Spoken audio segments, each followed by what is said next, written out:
Tengo 71 años. Y por casi una década, mi propio hijo convenció a médicos, vecinos y hasta jueces de que yo había perdido el juicio. No era cierto. Mi mente estaba perfectamente clara. Pero eso nunca le importó a él, porque una madre lúcida no firma nada que no quiera. Antes de continuar, cuéntame en los comentarios, ¿de qué país estás viendo este video? Me encanta saber desde dónde me escuchan. Mi nombre es Irene Cavazos. Tengo 71 años, y durante casi una década, mi hijo mayor hizo de todo para convencerme de que yo era una vieja confundida, incapaz de cuidar de mi propia vida. Él llamaba a mis médicos diciendo que se me olvidaban cosas que nunca olvidé. Platicaba con los vecinos y dejaba escapar, discretamente, que yo estaba un poco perdida últimamente. Llegó a contratar a una cuidadora sin preguntarme, una mujer que dormía en mi cuarto y le reportaba cada paso mío como si yo fuera una niña bajo vigilancia. Pero yo no estaba perdida. Estaba apenas en el camino. Para entender lo que me pasó, necesitas entender quién era yo antes de convertirme en la mamá de Rodrigo. Crecí en Torreón, una ciudad del estado de Coahuila, hija de un carpintero y de una mujer que hacía bordados para vender de puerta en puerta. No teníamos mucho, pero teníamos dignidad. Mi madre me enseñó desde chica que la dignidad no ocupa espacio en la maleta y no pesa en el bolsillo. Yo cargaba eso conmigo como quien carga un rosario al cuello. Me casé a los 22 años con Adalberto Cavazos, un hombre bueno, trabajador, que murió de un infarto a los 58 años mientras limpiaba el jardín una tarde de marzo. Hace 13 años de eso. Cuando él se fue, me quedé con la casa, una pequeña pensión del IMSS y 2 hijos adultos, Rodrigo, el mayor, y Fernanda, que vive en Monterrey y siempre fue más discreta, más reservada, el tipo de persona que piensa 3 veces antes de hablar una sola vez. Rodrigo siempre fue diferente. Desde niño necesitaba ser el centro. Necesitaba que las cosas funcionaran a su modo. Cuando era chico, yo pensaba que era personalidad fuerte. Ya de adulto, fui entendiendo que era otra cosa, algo que no tiene nombre bonito. Por muchos años, después de que Adalberto murió, viví bien. Tenía mi rutina, mi huerto al fondo del patio, mi vecina doña Celia, con quien tomaba café cada mañana, mi grupo de costura los miércoles en la parroquia. Tenía mi vida, una vida pequeña ante los ojos de algunos, pero que era enteramente mía. El problema empezó cuando Rodrigo perdió su trabajo. Él tenía un buen puesto en una constructora en la Ciudad de México, pero la empresa cerró y se regresó a Torreón con su esposa, Patricia, y sus 2 hijos. Regresó sin avisar bien, con 2 maletas y una historia diferente cada día sobre lo que había pasado. Primero fue la crisis del sector, luego fue un pleito con el jefe. Después fue algo con los socios, con contratos, con dinero que había desaparecido de una forma que nunca explicó bien. Le ofrecí la casa mientras se reorganizaba. Es lo que hace una madre. Pero lo que yo no sabía es que, para Rodrigo, reorganizarse significaba una cosa muy específica: encontrar una fuente de ingresos que no exigiera tanto esfuerzo como un trabajo de verdad. Y esa fuente, fui descubriendo poco a poco, era yo. Al principio eran cosas pequeñas. Me preguntaba si necesitaba ayuda para ir al banco. Después empezó a ir en mi lugar, con una carta poder simple que firmé sin leer con atención, porque confiaba en él. Después el poder se fue haciendo más amplio. Luego los estados de cuenta del banco dejaron de llegar por correo porque, según él, era más seguro así, menos papeles regados por la casa. Después vino la plática con mi médico de cabecera, el doctor Marcos, que un día me miró con una expresión rara y me preguntó si estaba durmiendo bien, si se me estaba olvidando algo. A mí no se me olvidaba nada, pero alguien había sembrado esa duda en él. Tardé en armar el rompecabezas porque cada cosa, aislada, parecía razonable. Un hijo preocupado por su madre anciana. Un poder para facilitar las cosas. Una cuidadora para dar seguridad. Un médico atento. Pero cuando juntas todo y das un paso atrás, la imagen que aparece es otra. Es la imagen de alguien siendo cercada por todos lados, despacio, con paciencia, con un cuidado casi quirúrgico, hasta que no sobra ningún camino libre. Hubo una tarde de julio en la que estaba sentada en el porche con mi café, mirando hacia la calle, y me di cuenta de que no sabía cuánto dinero tenía en la cuenta, no porque lo hubiera olvidado, sino porque hacía meses que no veía un estado de cuenta, no iba al banco, no tenía cómo saberlo. Y cuando intenté preguntarle a Rodrigo, desvió el tema con tanta naturalidad que solo después, lavando los trastes, me di cuenta de que no me había respondido nada. Aquella tarde se quedó en mi cabeza como una piedra en el zapato. No era la primera piedra, era solo la que ya no podía ignorar. Empecé a poner atención en cosas que antes dejaba pasar. Cómo Patricia miraba los muebles de la sala cuando pensaba que yo no la veía, con ese tipo de mirada que hace inventario. Cómo Rodrigo tardaba un poquito más en responder cuando le preguntaba sobre el dinero. Cómo la cuidadora, Solange, registraba todo en una libretita que guardaba en su bolsa, pero que nunca me enseñaba. Y había una cosa que me perturbaba más que todo. Fernanda había dejado de llamar. Durante meses pensé que era la vida, que estaba ocupada con el trabajo, con los hijos. Pero cuando intenté llamarle un sábado por la mañana, el teléfono sonó y no contestó. Le mandé un mensaje. Ella respondió horas después con un «Todo bien, mamá, estoy ocupada». Seco, corto, diferente a su modo de ser. Después supe el motivo. Rodrigo le había dicho que yo estaba con el inicio de un cuadro de demencia y que la emoción de platicar con gente de fuera me alteraba demasiado. Le había pedido que espaciara los contactos por un tiempo, hasta que yo me estabilizara. Y Fernanda, que siempre confió en su hermano mayor, que siempre fue la más callada, había aceptado. No porque no me amara, sino porque a veces el amor sin información se vuelve complicidad sin querer. Yo no sabía nada de eso todavía en aquella tarde de julio. Solo sabía que estaba sentada en mi porche, mirando mi calle, en mi casa, y sintiéndome extrañamente prisionera. Con la llave en la cerradura por dentro, pero sin saber si todavía era yo quien la sostenía. Ese fue el momento en que algo cambió dentro de mí. No fue coraje, fue claridad. La diferencia entre las dos es que el coraje pasa y la claridad se queda. Decidí que iba a empezar a guardar cosas. Iba a poner atención. Iba a anotar. No sabía todavía qué haría con todo aquello, pero algo en mi estómago me decía, guarda, guarda todo. Esa voz, pequeña y firme como una brasa al fondo del fogón, fue lo más importante que pasó aquel año. Agarré un cuaderno viejo de recetas que estaba en un cajón de la cocina. Taché las recetas que aún estaban en blanco, me fui al cuarto. Me senté en la orilla de la cama y escribí la fecha. Escribí lo que había observado. Escribí lo que había preguntado y lo que no me habían respondido. Cerré el cuaderno, lo envolví en un trapo de cocina viejo y lo escondí dentro de la lata de galletas en lo alto del ropero, donde Solange no llegaba sin escalera. No sé si aquello era valentía, pero era un comienzo. Durante los meses siguientes fui juntando los pedazos. Aprendí a hacerlo despacio, sin llamar la atención. Cuando Solange salía a comer, yo aprovechaba para revisar los cajones del escritorio que Rodrigo había puesto en el antiguo despacho de Adalberto, llamándolo espacio de trabajo, como si la casa fuera una empresa y él fuera el director. Encontré estados de cuenta doblados en 4, empujados al fondo de un cajón con llave, pero la llave estaba en el bolsillo del pantalón de mezclilla que él había dejado encima de la silla el día anterior. Copié los números a mano, a prisa, letra por letra, sin entender todo todavía, pero sintiendo que aquello importaba.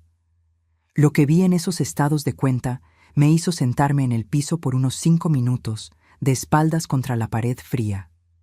Durante 18 meses, había retiros y transferencias regulares de mi cuenta, montos de entre 10 y 20 mil pesos, a veces más. Fechas regulares, como un sueldo, como si alguien hubiera pactado consigo mismo un día fijo para pasar por lo que no era suyo. El nombre del destinatario en las transferencias era una empresa. RPC Incorporaciones S.A.D.C.V.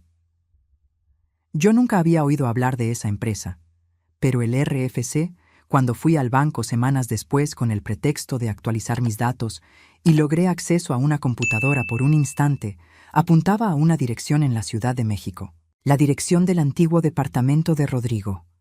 La empresa era de él. Él había creado una empresa a mi nombre como socia, sin avisarme, y me estaba pagando como prestadora de servicios de una empresa que yo no sabía que existía, usando mi propio dinero para eso. Era una estructura tan elaborada que me hizo quedarme callada por días tratando de entender qué era exactamente lo que estaba viendo. Fui entendiendo poco a poco de la forma en que los viejos entienden las cosas. Despacio por fuera, pero con una certeza que se va solidificando por dentro, como el cemento que seca. En esa época había una persona que todavía me visitaba sin filtros.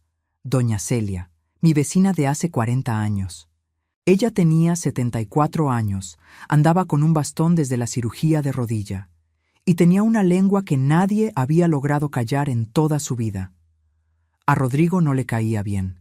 Le decía chismosa.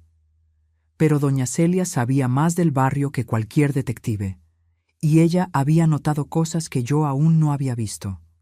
Una tarde, con Solange en el mandado y Rodrigo en la Ciudad de México, en una reunión de negocios, doña Celia entró por la puerta de atrás como siempre hacía, se sentó en la mesa de la cocina y dijo, sin rodeos: «Hay una muchacha que apareció por la colonia unas 3 veces el mes pasado.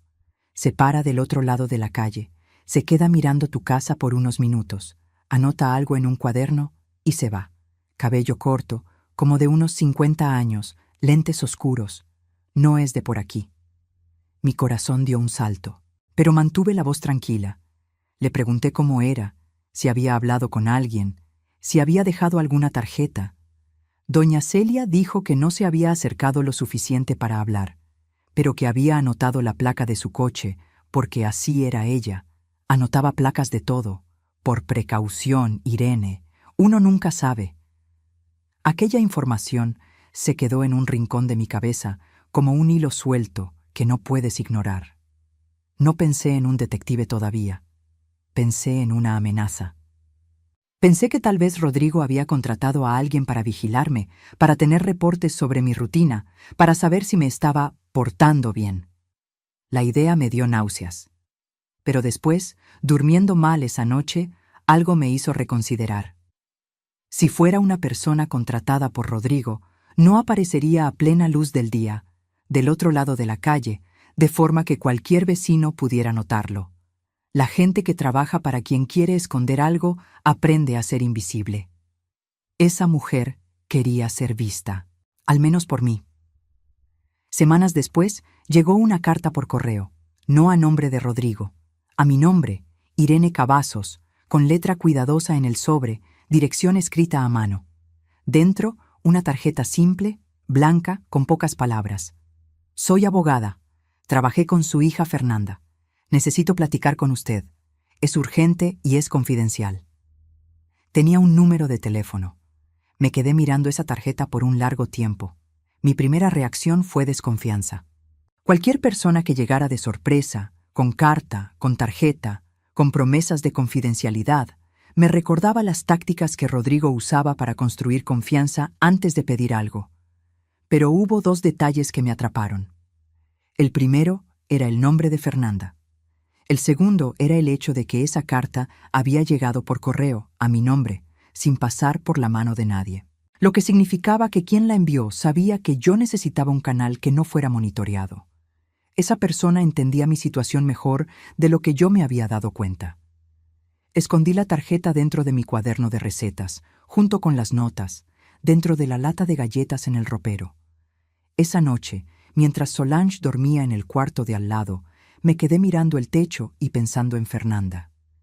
En cómo hacía meses que la voz de mi hija sonaba diferente las pocas veces que platicábamos, más cuidadosa, más distante, como si estuviera escogiendo cada palabra con mucho tiento, como quien habla cerca de alguien que no debe oír.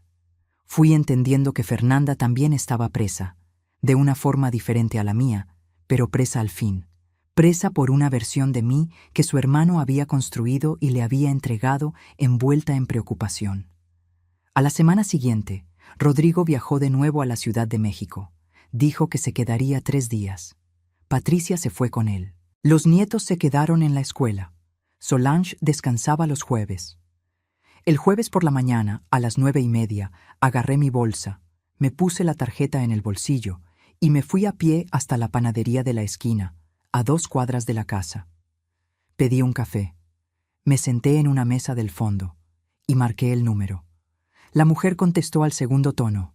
La voz era firme, sin aspavientos. Dijo su nombre, la licenciada Andrea Lemus, abogada especialista en Derecho Familiar y Protección Patrimonial de Adultos Mayores.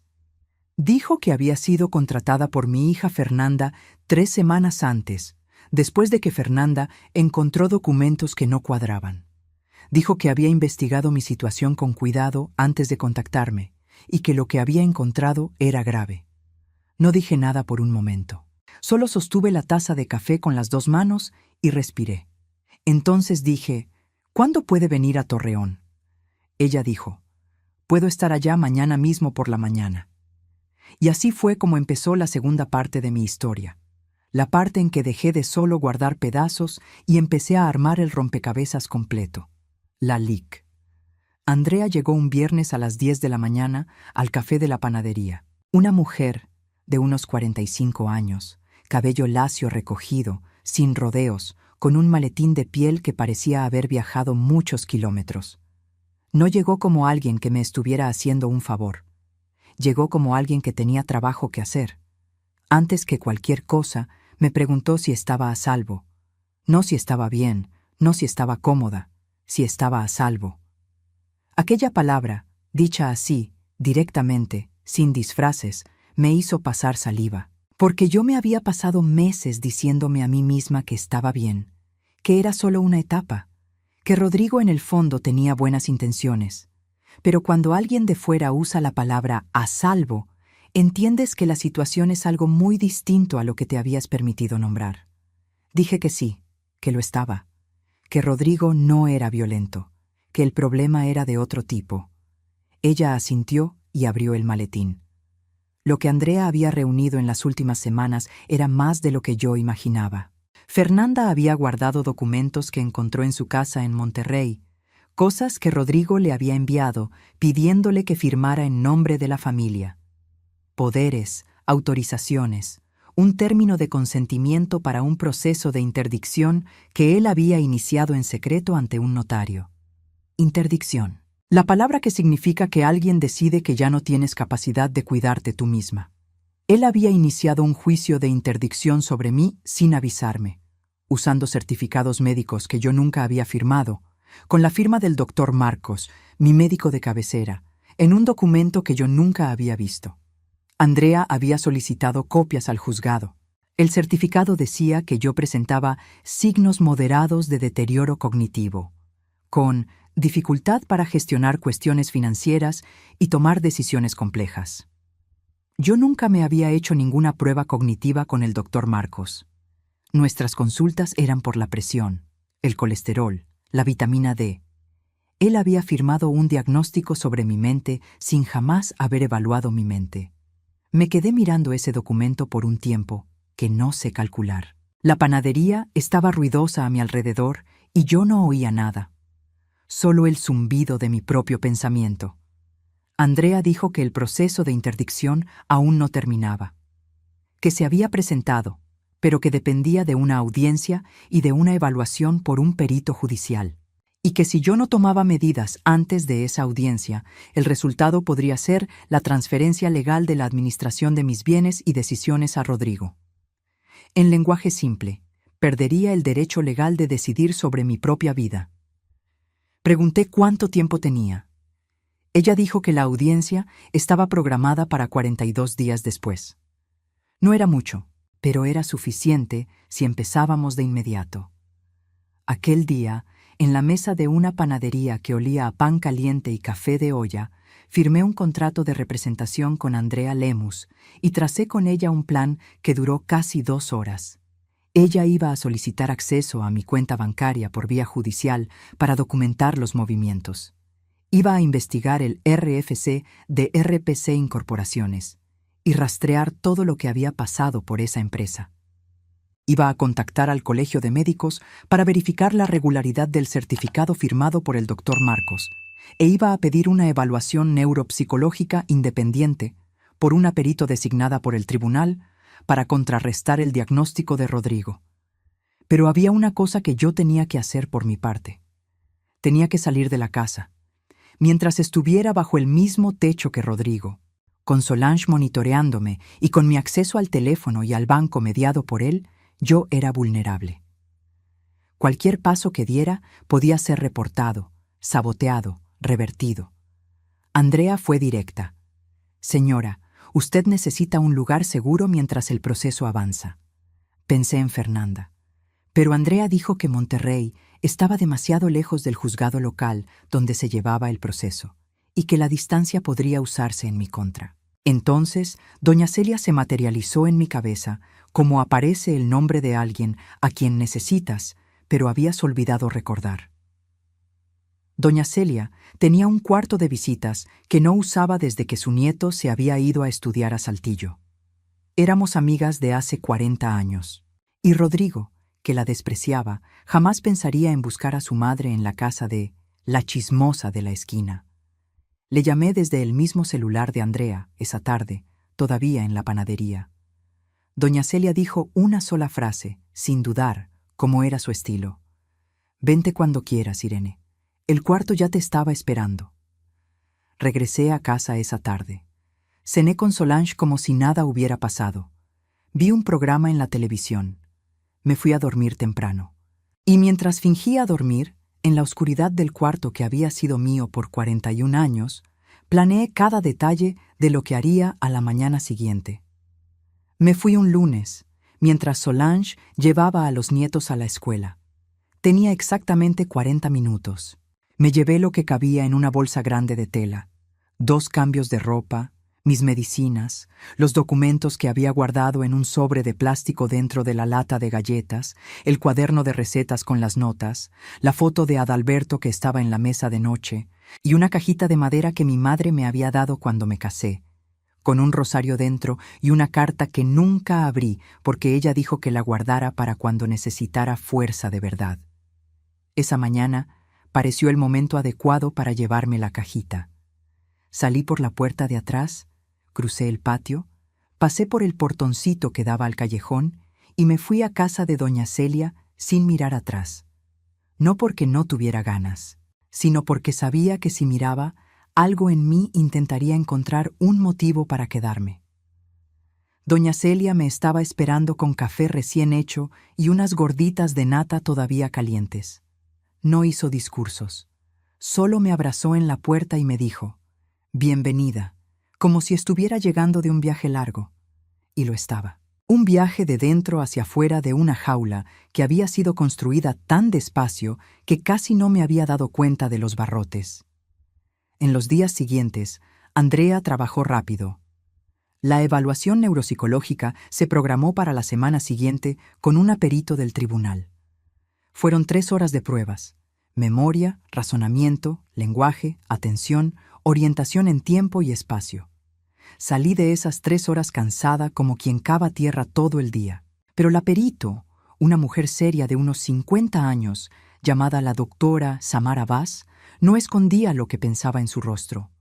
Al final, solo dijo que entregaría el dictamen al juez en 10 días. Mientras tanto, Andrea había acudido al banco con una orden judicial para suspender los movimientos de la cuenta mientras el proceso avanzaba y solicitar estados de cuenta completos de los últimos 5 años. Lo que regresó fue devastador y también, de una forma extraña, fue un alivio. Porque la devastación que puedes ver tiene nombre y tamaño. Es mejor que la devastación de la que solo sospechas. En 5 años, habían salido de mi cuenta un total de aproximadamente 800,000 pesos. 800,000.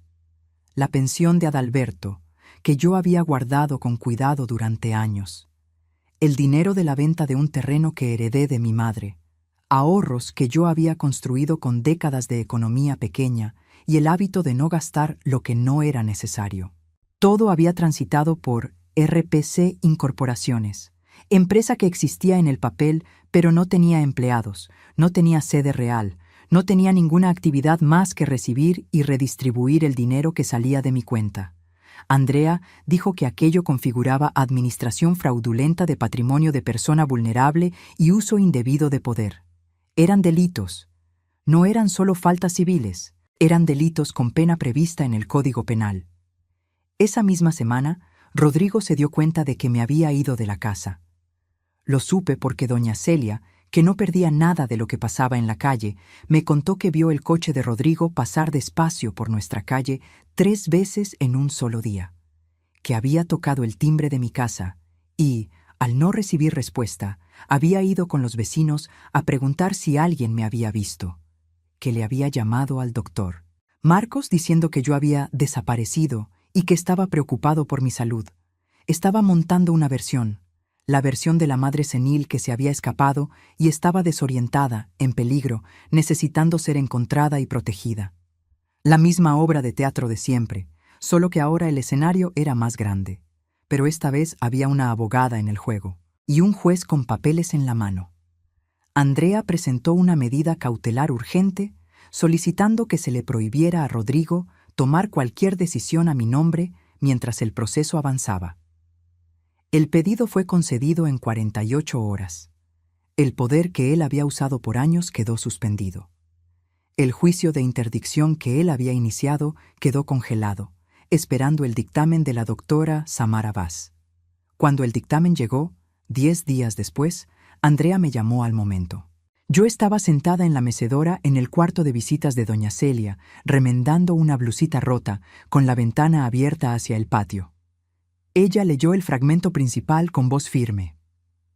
La evaluada demuestra capacidad cognitiva preservada para su rango de edad, con memoria episódica íntegra, lenguaje fluido, razonamiento lógico adecuado y plena orientación temporal y espacial. No existen indicios de deterioro que justifiquen medida de interdicción o restricción de autonomía. Me quedé callada un momento, con la aguja clavada en la tela. Después puse la blusita a un lado, me levanté despacio y fui a la ventana. El patio de doña Celia tenía un árbol de mezquite en la esquina que ella no dejaba que nadie podara porque decía que la sombra era del árbol, no nuestra. La tarde estaba azul, de ese azul de finales de invierno que parece demasiado limpio para ser real. Pensé en Adalberto, pensé en cómo él se habría enojado con todo esto, con ese enojo callado que era su estilo, que guardaba por días antes de hablar. Pensé que él estaría orgulloso de mí, no por el juicio, no por la victoria legal, sino por haberme salido por la puerta de atrás con una bolsa de tela un lunes por la mañana, sin saber exactamente qué había del otro lado, pero sabiendo que quedarme era peor. Me sequé los ojos con el trapo de la blusita que estaba remendando, y entonces me preparé para la audiencia. La audiencia se programó para un jueves de septiembre. Juzgado de lo familiar, sala número 3, 9 de la mañana. Llegué temprano, con Andrea y con Fernanda, que había viajado desde Monterrey la noche anterior. Fue la primera vez que vi a mi hija en persona en casi 8 meses. Estaba más flaca, con ojeras, pero con ese modo decidido que siempre me recordó más a su padre que a ella misma. Nos abrazamos en el pasillo del juzgado sin poder decir mucho, y creo que no hacía falta. Algunas pláticas ocurren enteras sin una sola palabra. Rodrigo llegó 15 minutos tarde con un abogado que yo nunca había visto. Un hombre joven, traje un poco grande de más, maletín nuevo. Rodrigo no me miró cuando entró. Miró a la mesa, al juez, al techo, pero no a mí. A veces la forma en que alguien desvía la mirada dice más que cualquier declaración. El juez era un hombre de unos 55 años, cabello canoso, trato paciente pero con una precisión en las preguntas que dejaba claro que había leído todo con cuidado. Abrió la sesión, enlistó los documentos que había recibido y pidió a la parte actora, que en este caso era Andrea a mi nombre, presentar lo que consideraba más relevante. Andrea fue directa. Presentó el dictamen de la doctora Samara Vaz. Presentó los estados de cuenta con los movimientos hacia RPC Incorporaciones. Presentó el RFC de la empresa y los registros que ligaban la dirección y la titularidad a Rodrigo. Presentó copias de 2 documentos que habían sido enviados con la firma del doctor Marcos, sin que hubiera registro de evaluación en los expedientes clínicos correspondientes, lo que ella había verificado con el propio consultorio a través de un requerimiento judicial de historial clínico. Aquel último punto fue el momento en que el abogado joven de Rodrigo empezó a escribir muy rápido en su bloque de notas. El juez hizo preguntas calmadas, precisas, sin prisa. Preguntó sobre el juicio de interdicción iniciado por Rodrigo, sobre cuándo se había presentado y sobre quién había solicitado el certificado médico. El abogado de Rodrigo dijo que había sido un procedimiento de rutina, una medida de precaución dado el estado de salud de mi cliente. El juez miró a Andrea. Andrea dijo que el estado de salud de su cliente había sido formalmente evaluado por una perito designada por el tribunal y que los resultados estaban en el expediente. El juez hojeó los papeles. Se quedó un momento en silencio. Después escribió algo. Rodrigo, en ese momento, me miró por primera vez.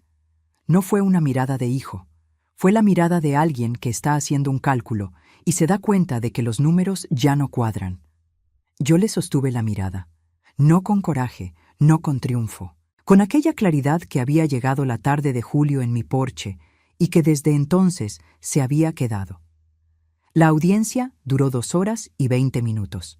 Al final, el juez no dio sentencia inmediata, porque los juicios civiles no funcionan así, pero declaró que las pruebas presentadas justificaban dar vista al Ministerio Público por sospecha de fraude y administración fraudulenta. Declaró también la nulidad del proceso de interdicción iniciado por Rodrigo, con base en el dictamen pericial, y ordenó una auditoría completa de los movimientos financieros de mi cuenta en los últimos 6 años. Afuera del juzgado, en la banqueta, Fernanda me tomó la mano. Nos quedamos paradas un rato sin hablar, mirando la calle de una ciudad donde yo había pasado la mayor parte de mi vida.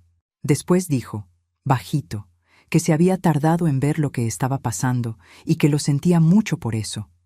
No respondí con un «no hay problema», porque sí lo había, pero dije que entendía, porque entendía. Rodrigo no solo me había engañado a mí, había engañado a todos los que estaban lo suficientemente cerca para confiar en él. Algunas personas son así. Usan la confianza como material de construcción. Aquella noche, en el cuarto de visitas de doña Celia, abrí por primera vez la cajita de madera de mi madre. La carta dentro era corta, con la letra ya un poco temblorosa que ella tenía en sus últimos años. Decía, Irene, siempre fuiste más fuerte de lo que creíste. El problema es que nadie te dejó necesitar esa fuerza antes. Cuando la necesites, vas a recordar de dónde viene. Me quedé con la carta en la mano por un buen rato. Ella había muerto hacía 23 años, pero parecía que había escrito aquello para esa noche específica.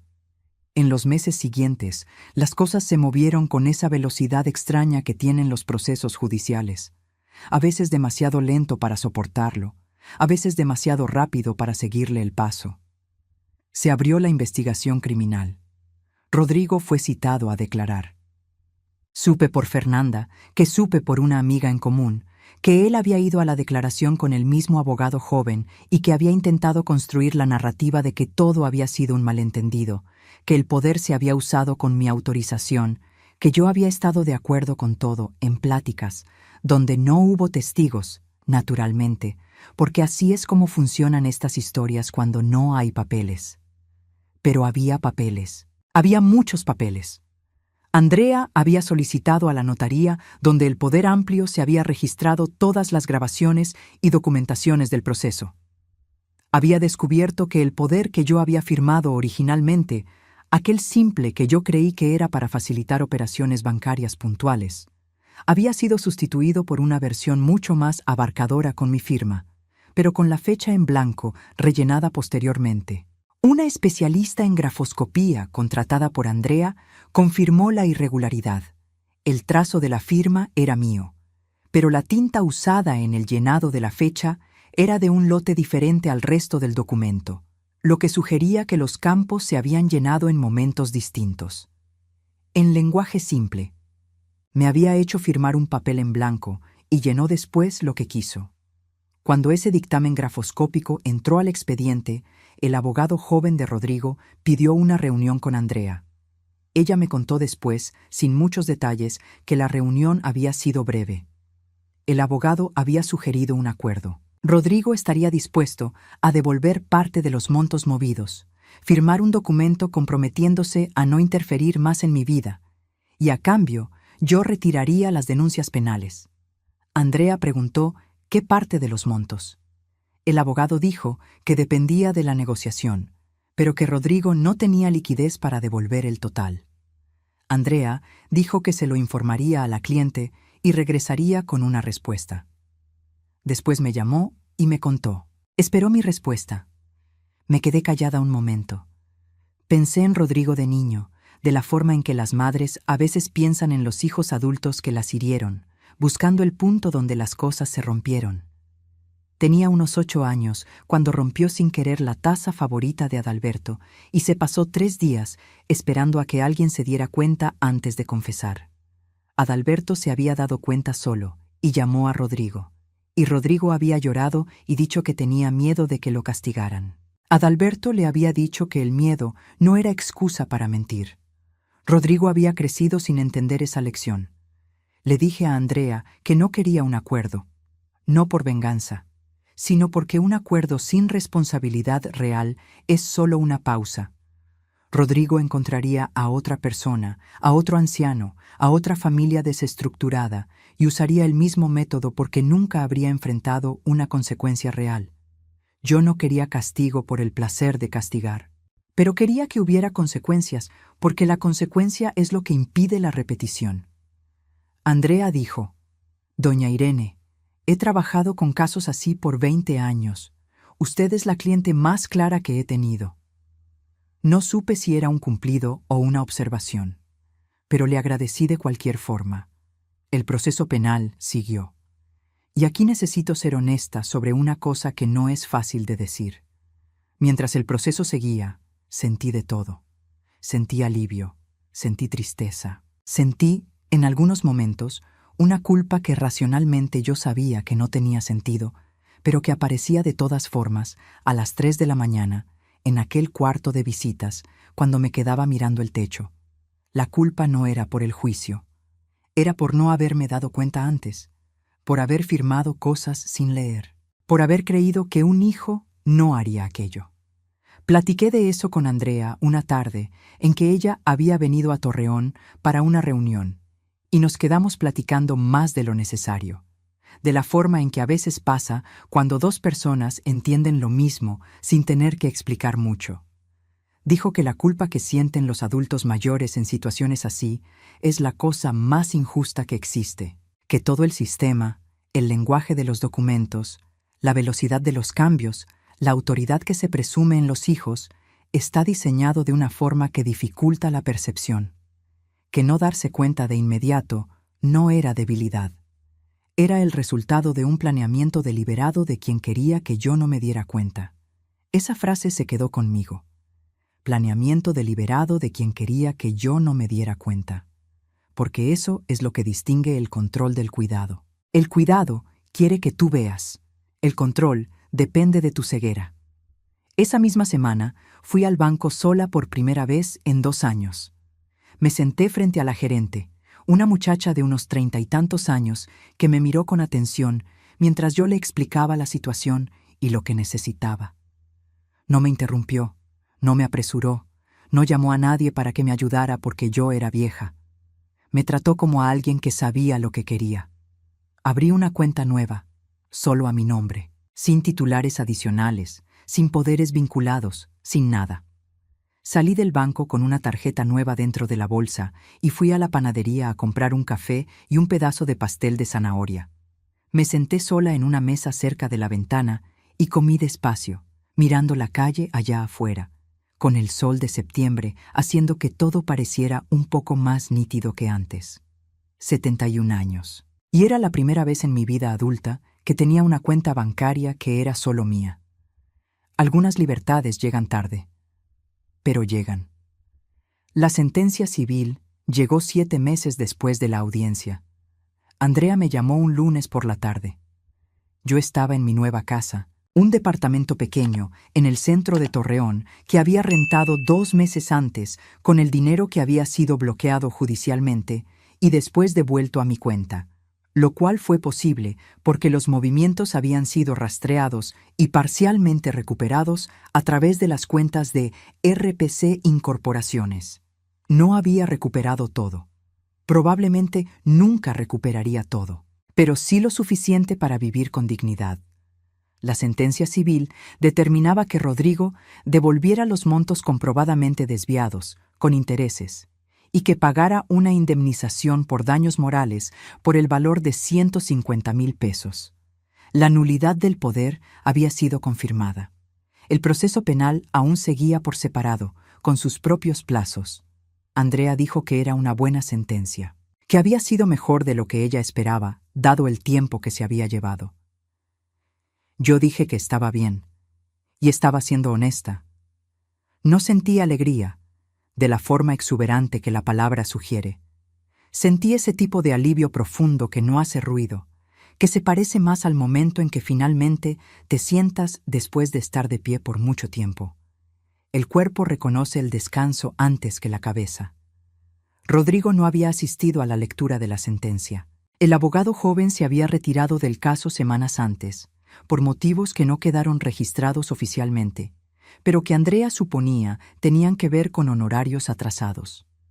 Rodrigo había seguido sin representación legal por un tiempo, lo que había complicado su posición considerablemente. La casa en la que él se había instalado en Torreón después de regresar de la Ciudad de México estaba a mi nombre. Eso se había descubierto durante la auditoría. Rodrigo había transferido el inmueble a su nombre usando el poder inválido. Con la nulidad confirmada, la transferencia también se anuló. La casa volvió a ser mía. No quise quedarme en ella. Había pensado mucho sobre eso y llegué a la conclusión de que algunas paredes guardan memorias que no necesitan ser revisitadas todos los días. Vendí la casa. Con el dinero de la venta, sumado a lo que se había recuperado judicialmente, compré el departamento pequeño y guardé el resto. El departamento nuevo tenía 2 ventanas hacia el este, por donde entraba el sol de la mañana. Ese había sido el criterio principal. Sol por la mañana y silencio suficiente para oír mis propios pensamientos. Fernanda vino a ayudarme a organizar las cosas el fin de semana de la mudanza. Trabajamos juntas todo el día, armando repisas, trapeando el piso de madera, poniendo las plantas que yo me había traído del patio de doña Celia en macetas nuevas en la ventana. Al final del día, nos sentamos en el piso de la sala porque las sillas aún no llegaban, con un pedazo de pan y un vaso de jugo, y platicamos por horas. Hablamos de Adalberto, de cómo él sería incapaz de entender lo que había pasado, no por ingenuidad, sino porque era un hombre que construía las cosas con sus propias manos y no podía visualizar a alguien deshaciendo lo que otro había construido con tanto cuidado. Hablamos de Rodrigo, del punto donde las cosas se habían roto en él, si había sido algo que nosotros fallamos en enseñar o si era algo que ninguna enseñanza alcanzaría. No llegamos a una respuesta, pero la pregunta se sintió menos pesada después de ser dicha en voz alta entre nosotras dos. Fernanda dijo que sentía culpa por no haber cuestionado las historias de Rodrigo antes. Yo dije lo mismo de mí. Nos quedamos un rato con eso, reconociendo que la culpa existía, pero también que tenía un límite, que más allá de ese límite solo estaba el presente, y el presente tenía una ventana con sol de mañana y plantas nuevas. Había una cosa que yo todavía tenía que hacer. A la semana siguiente, fui al consultorio del doctor Marcos, sola, sin abogada, sin testigos, solo yo y él. Él estaba tenso cuando entré. Probablemente ya había sido notificado por el colegio de médicos y sabía lo que venía. Me senté en la silla y nos quedamos un momento en silencio. Le dije que no venía a pelear, que venía a entender. Se quedó callado un momento. Después dijo que Rodrigo había llegado con él con una historia muy convincente, que le había presentado documentos, reportes, un historial fabricado de consultas que nunca habían pasado, y le había pedido el certificado como una formalidad para proteger a su madre. Que él había firmado sin verificar porque le había creído. Dijo que se había equivocado gravemente. No dije que no se había equivocado, porque sí lo hizo, pero dije que entendía que lo habían engañado, y que esa diferencia entre equivocarse y actuar de mala fe importaba al menos lo suficiente para que yo estuviera ahí platicando en lugar de solo participar en un juicio.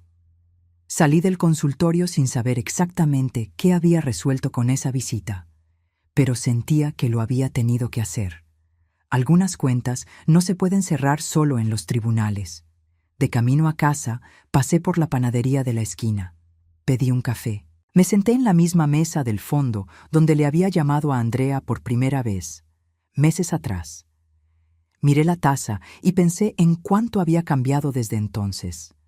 No era la misma mujer que se había sentado en esa silla con una tarjeta arrugada en el bolsillo y miedo a otra trampa. Era la misma persona, pero diferente por dentro de la forma en que la gente queda diferente cuando pasa por cosas grandes y sobrevive. Pedí también un pedazo de pastel de zanahoria, porque era martes y el pastel estaba rico y yo tenía 71 años y había luchado por meses para tener el derecho de decidir qué comer, cuándo salir, cómo gastar mi dinero. Comí despacio, sin prisa, con el sol entrando por la ventana de la panadería. Tengo 71 años y vivo en un departamento con sol de mañana, plantas en la ventana y una gata amarilla llamada Adalberta, que encontré maullando en la banqueta hace 3 meses y que desde entonces decidió que mi sillón de lectura era de ella. Trabajo como voluntaria 2 veces por semana en un centro de apoyo legal para adultos mayores que Andrea coordina junto con la barra de abogados local. No tengo formación de abogada, pero tengo una cosa que muchos de los ancianos que llegan ahí todavía no tienen: la experiencia de haber pasado por dentro de una situación como esta y haber salido caminando. Cuando alguien se sienta en la silla frente a mí con esa mirada de quien tiene vergüenza de estar ahí, de quien todavía está tratando de decidir si el problema es lo suficientemente serio para llamarse problema, yo reconozco esa mirada. Ya fue mía. Les digo a esas personas lo que yo necesitaba haber oído antes, que el control disfrazado de cuidado sigue siendo control. Que firmar un papel sin leer porque confías en la persona que te lo entregó es un error que cualquiera comete, pero que hay una salida. Que pedir ayuda no es debilidad. Es el paso que precede a todos los demás. Rodrigo fue condenado en primera instancia por el delito de administración fraudulenta. La pena fue suspendida condicionalmente por ser primo delincuente, con la exigencia de prestar servicios comunitarios y el pago del resto de la indemnización en abonos. No fue a la cárcel. Puedo entender la frustración que esta información provoca. Yo también la siento a veces. Pero lo que más me importó no fue el castigo en sí, fue el registro, el hecho de que lo que hizo quedó por escrito, con nombre, fecha y firma de un juez, que no se barrió bajo el tapete como asunto de familia. No hablo con él, no he cerrado esa puerta para siempre, pero está cerrada ahora, y la llave es mía. Irene, la personaje de la historia original que inspiró la mía, tuvo a su Fernanda. Yo tuve la mía. Cada persona que sobrevive a este tipo de situaciones tiene a alguien, una Fernanda, una doña Celia, una Andrea, que aparece cuando más importa. A veces esa persona aparece como una carta en el correo. A veces como una vecina con un bastón y la costumbre de anotar placas de coches. A veces como una hija que finalmente decidió revisar los documentos que su hermano le había mandado para firmar. Lo que quiero que quede de esta historia no es mi victoria legal. No es el juicio, no es la sentencia, no es el monto de la indemnización. Lo que quiero que quede es esto. Yo tenía 70 años cuando empecé a guardar notas en un cuaderno de recetas escondido dentro de una lata de galletas. 70 años cuando me salí por la puerta de atrás con una bolsa de tela y crucé el patio hacia la casa de la vecina. 70 años cuando dije no a un acuerdo y enfrenté a un tribunal. No existe una edad en la que seas demasiado viejo para exigir que te devuelvan tu propia vida. Mi madre escribió en una carta que solo abrí cuando necesité fuerza de verdad. Siempre fuiste más fuerte de lo que creíste. Me había pasado décadas sin necesitar esa fuerza toda de un golpe, pero ahí estaba, guardada, esperando. Tú que estás escuchando esto, ahora puedes estar en una situación parecida. Puedes estar en una situación completamente diferente, pero que se siente igual. Esa sensación de que la jaula se construyó tan despacio que ya no sabes dónde están los barrotes. Puedes estar del lado de afuera, preocupado por alguien que amas y que no está bien, pero que insiste en que sí. Lo que yo aprendí es esto. Cuando empiezas a guardar los pedazos, cuando empiezas a anotar lo que observas, cuando empiezas a hacer preguntas que no reciben respuesta, ya empezaste. Ese es el primer paso. No es el más dramático. No va para ninguna película. Pero es donde todo comienza. Mi abuela, en la historia de Carolina, planeó con 10 años de anticipación. Yo no tuve una abuela así. Pero tuve una madre que escribió en una carta que la fuerza estaba ahí. Tuve una vecina que anotaba placas de coches por hábito. Tuve una hija que finalmente empezó a hacer preguntas. Tuve una abogada que llegó a la panadería con un maletín de piel viejo y me preguntó si estaba a salvo. El amor verdadero no construye jaulas. El amor verdadero abre camino, aunque sea de lejos, aunque sea en silencio, aunque sea en una carta cerrada que solo lees cuando finalmente lo necesitas. Tengo 71 años. Tengo sol de mañana, plantas en la ventana y una gata que se adueñó de mi sillón de lectura. Tengo una cuenta bancaria solo a mi nombre. Tengo el derecho legal y el derecho práctico de decidir qué como, a dónde voy, con quién hablo y qué hago con lo que es mío. Eso no es cualquier cosa. Eso lo es todo. Si esta historia te tocó de alguna forma, si te recordó a alguien, si te hizo pensar en algo que estás viviendo o que alguien a tu alrededor está viviendo, compártela. No porque yo necesite alcance, sino porque a veces la persona que más necesita oír una historia así está esperando a que alguien se la mande. Suscríbete al canal, dale like al video y déjame un comentario contándome. ¿Has pasado por algo parecido o conoces a alguien que haya pasado? Quiero leer cada respuesta. Y si quieres ser parte de una comunidad que cuida historias como esta, con respeto y atención, considera unirte como miembro del canal. Los miembros tienen acceso anticipado a los episodios y participan en las pláticas tras bambalinas. Nos vemos allá.